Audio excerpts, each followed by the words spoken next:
Hey VC, what's up? It's me, yours truly. I am back to post a quick video here. Um, I actually just posted a video like 10, 15 minutes ago. It gave me 10 video, and I'm just coming right back to do a recent finds video. Again, just things I've picked up over the past few weeks. Didn't realize how much it was until I kind of put it all together to do the video here. But yeah, I traded in some stuff at a few different stores. So I got some store credit there, and I picked up a few things. I actually found a couple things in dollar bins, which I have not done in forever. Um, Dollar bins just don't tend to, bring a lot for me anymore. So when I do actually find something in a dollar bin, that's fantastic. And another great find too, one I'm really excited about, which makes me really happy that I left about $40 in my PayPal account because when this popped up on eBay, I was so pumped up to get it. And I'll show that record here in a minute, but yeah, let's just kind of go through the random crap as kind of as always. But the first one here is this album, which is Nina, and the album title is actually question mark, not spelled out, but the actual question mark.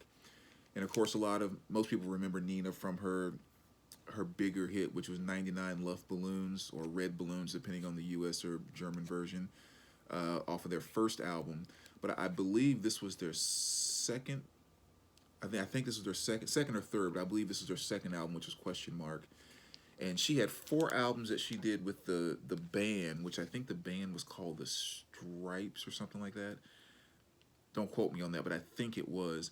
But I think she did four albums with them, and then after that she did like 12, 13, 14 something solo albums, which I didn't know that for the longest time. But if you see her today, she is still, or just her later albums, I mean, still amazing.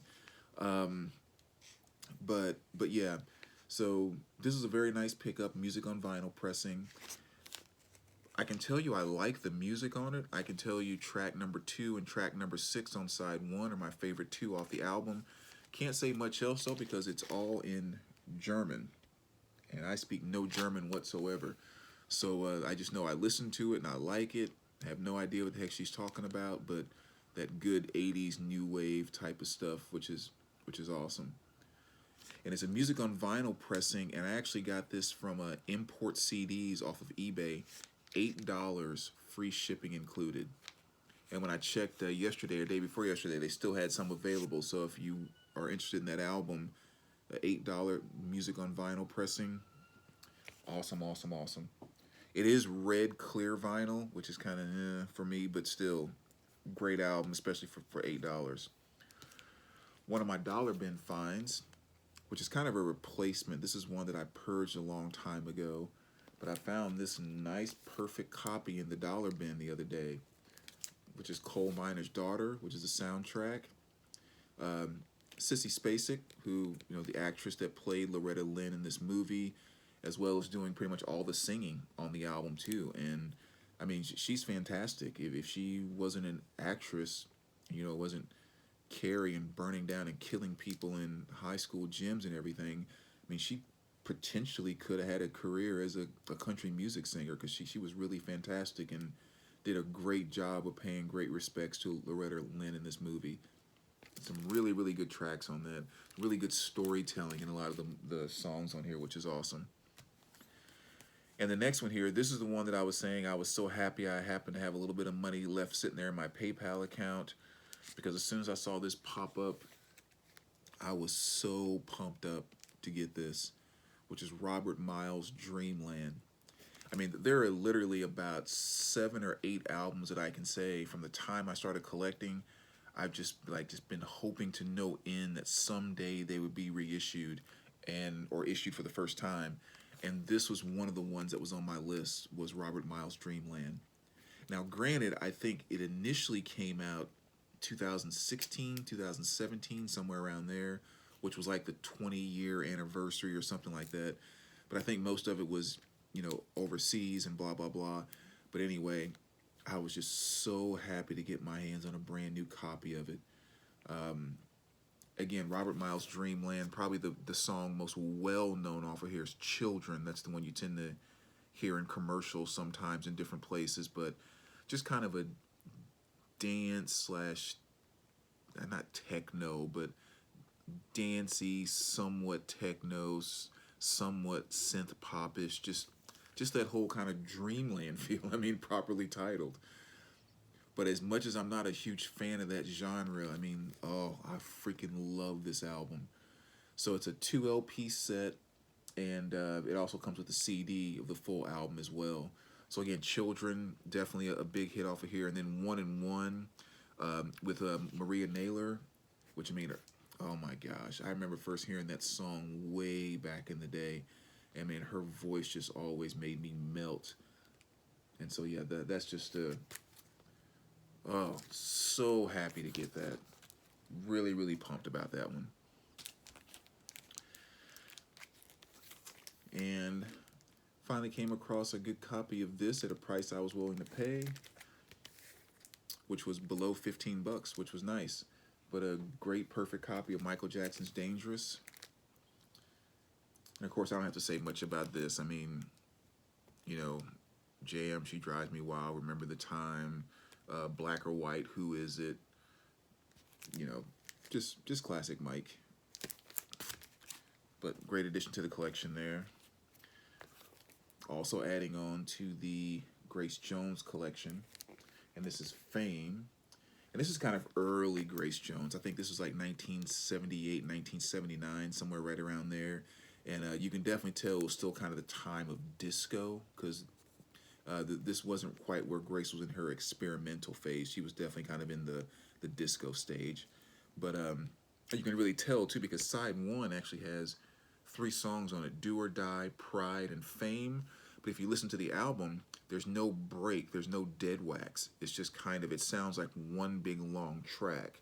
And it's just very, you know, kind of very prone for the disco, where you just throw it on and, you know, to give you 15 plus minutes of sounding like the same song.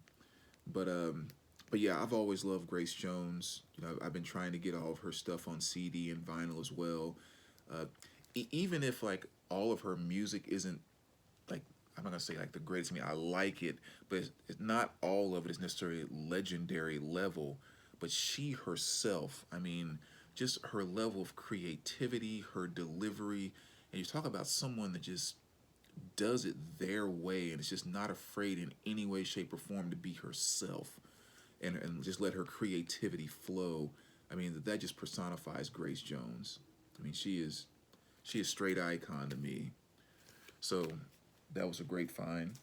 And again, you see her albums all over the place, but finding them in great condition is always the trick with her stuff. Here we have U2, and this is the best of 1990 to 2000. Again, I found this one for under 15 bucks as well, and I was like, well, heck yeah, I'll pick it up for that price. But yeah, just kind of, just like it says, you know, best of 1990 to 2000.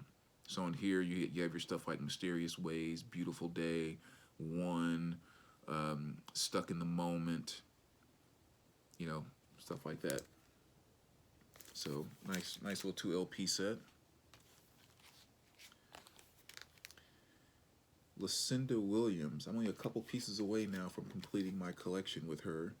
But this is The Ghost of Highway 20. Really great album. I mean, I love Lucinda, just kind of one of the more modern day folk country type of singers. But, you know, also doesn't hesitate to put, I'm not going to say modern melodies, but I don't know, she's just really, really fantastic. Love her to death. And so I had a chance to pick this up, and you know, another great album.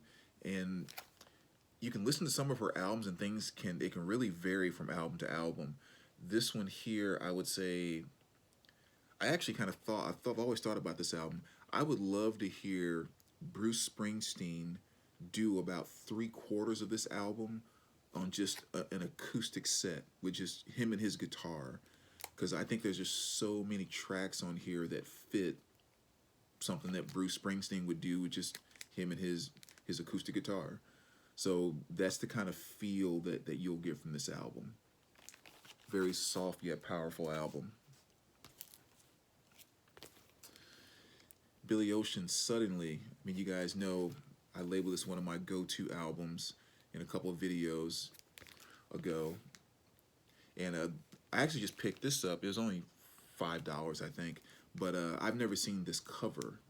I've always seen the white cover with his face kind of painted on there, but I've never seen this cover of Suddenly, so I picked it up just because it's one of my favorite albums, and it was just kind of a different cover. Joe Turner, also known as Big Joe Turner. This is rock and roll. I picked up one of his greatest hits I showed in a video a couple weeks ago, but again, the other day I stumbled across this Japanese pressing, a reissue of one of his early pieces. But this is the one that has Shake, Rattle, and Roll and a few other things on there as well. Just a beautiful Japanese pressing, so I had to snag that. Also came across this pressing of Uriah Heep, which was really nice. I do already have a copy of it because I had someone send me some VCLT that had this in it, which was awesome, and I always keep all my VCLT. But I was also, when I saw this one and kind of saw how clean it was, again, one of those ones that I don't tend to stumble across with very clean covers. I went ahead and picked that up as well. So some more Uriah Heep to the collection, as well as Uriah Heep, Innocent Victim. And this was nice too, because again, as hard as it's been to find clean copies, this was a brand new sealed copy, original pressing. So I mean, it was perfect, which was nice. And they only had $9 on it too, so that was even better. But yeah, so very glad to pick this up. I would like to get a copy of what I think is the UK pressing, because I think this is the US pressing with the band on the cover, and I think it's the UK pressing or whatever that has that funny looking snake, that big snake head, and I definitely want to get a copy of that one too. So still plugging away at the Uriah collection. Another great dollar bin find, especially to be in perfect condition. Fleetwood Mac Tusk. Another album I've been needing to pick up for quite some time, and like I said, when I saw it in the dollar bin, and I was like, oh, something must be really wrong with that because the cover looks perfect. I pulled out both the LPs, and I'm looking for scratches, looking for marks. I'm holding it up, looking for, warps or something, and cannot find anything wrong with it. And it's just a perfect copy got thrown into a dollar bin. So I was like, shoot, I'll take it. More Grace Jones, another very nice piece. And this is Warm Leatherette. This one actually confused me for a bit because this is a different cover than the CD that I have.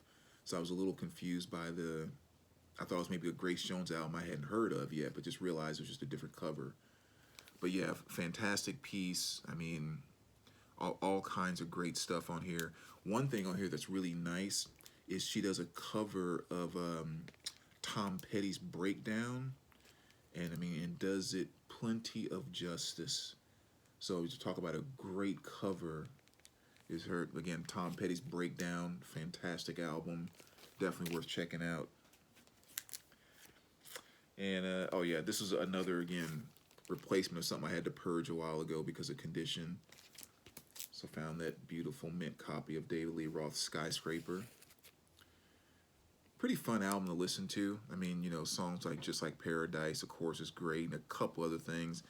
But, I don't know, fun album, good album, but it's also one of those things where it makes me a little disappointed when you look at the members of this band and to think, like, this is the best they could do.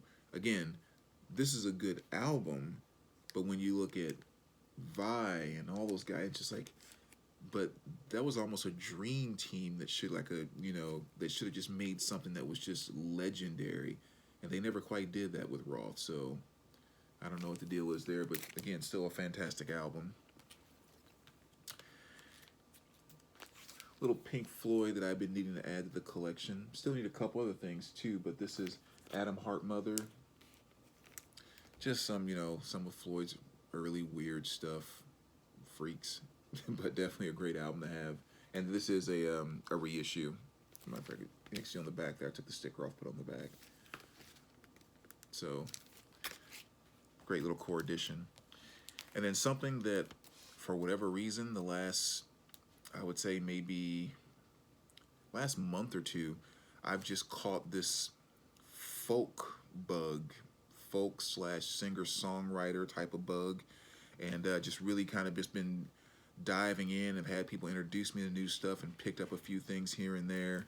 So a couple things I've added to that side of my collection is Joan Baez here. This is In Concert Part 2. Really want to get the Part 1 as well, so if someone has a nice mint copy of that, let me know. Would love to work out a trade or something like that. But it's kind of weird because I haven't always been a gigantic fan. Didn't hate her. It was just really kind of neutral. Just, yeah, I know who she is. I've heard some stuff here and there, but no big blah, blah, blah. But I don't know. Just listened to this album a little while ago, and just like something about it just kind of connected with me, and just started kind of diving a little deeper into some of her stuff, at least the stuff that I like. So that was a fantastic one. And then I also really liked just I guess not self-titled, but Joan, I guess is the title.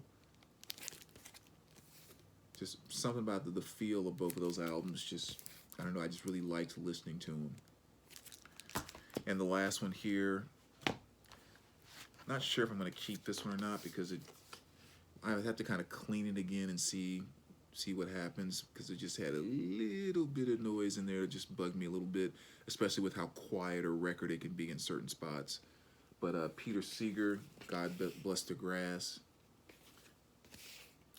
Really cool stuff when it comes to that early kind of, folk type of stuff too.